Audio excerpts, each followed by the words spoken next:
The first 1,000 megawatts of a nuclear power plant is expected to be commissioned by 2027.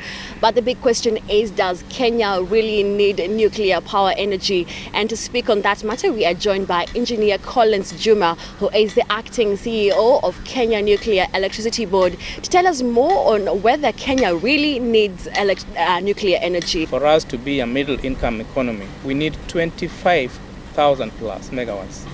So the question was that, assuming ceteris paribus, we exploit all the geothermals that we have, we extend the hydros that we don't have much now, then we have coal coming up, we know the problems with coal, then where do we turn to for cheap electricity?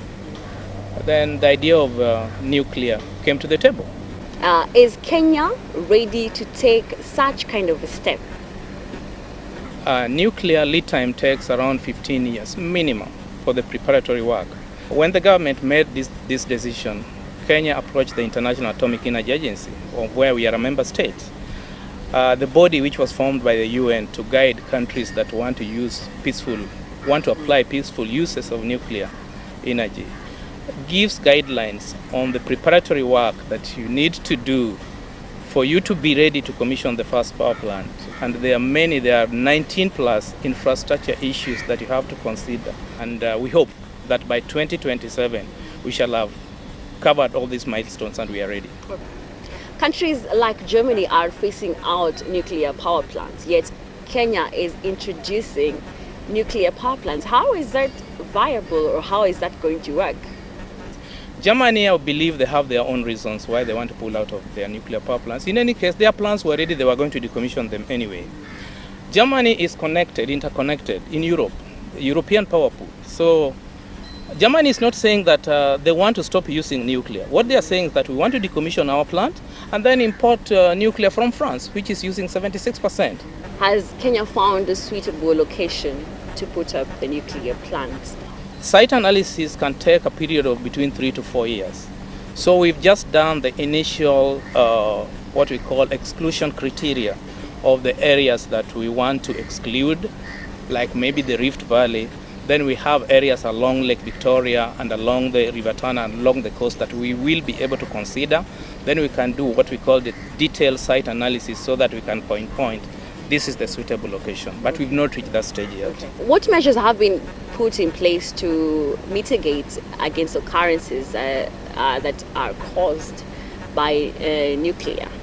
Nuclear has been used for 50 years with only 3 accidents. So I would say that, even before I say that, let me say here, without fear of contradiction, that nuclear technology and the, aviation technology follow the same distribution called Poisson distribution. And this is a probability where it's very unlikely to happen. But if it happens, it can be very devastating. How much are we looking at in terms of putting up a nuclear power plant?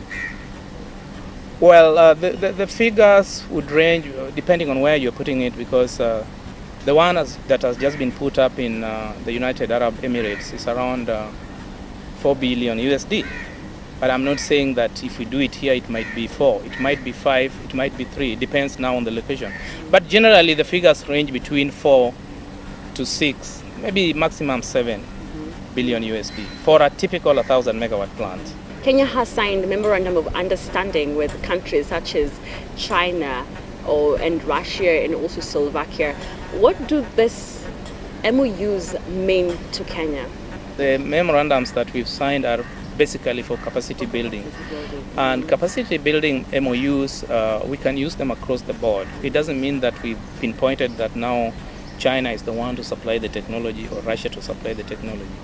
There are issues that cut across the board. Safety culture. The safety culture, you can use it in hydro, you can use it in geothermal, you can use it in nuclear. Training of personnel. You can train the personnel on the general issues, whether the technology is from Russia, whether the technology is from China, or is from wherever. So what we are doing now, we are trying to do the critical mass training for the people who will work in our nuclear power program. Where are we with the regulatory and the legal framework that will address issues, emerging issues when it comes to nuclear power plants? The legal and regulatory framework, it's good you've asked that question. We just submitted last week to the International Atomic Energy Agency our nuclear regulatory bill. And I believe in the next 2-3 months we get their comments and then we can take it to Parliament for enactment.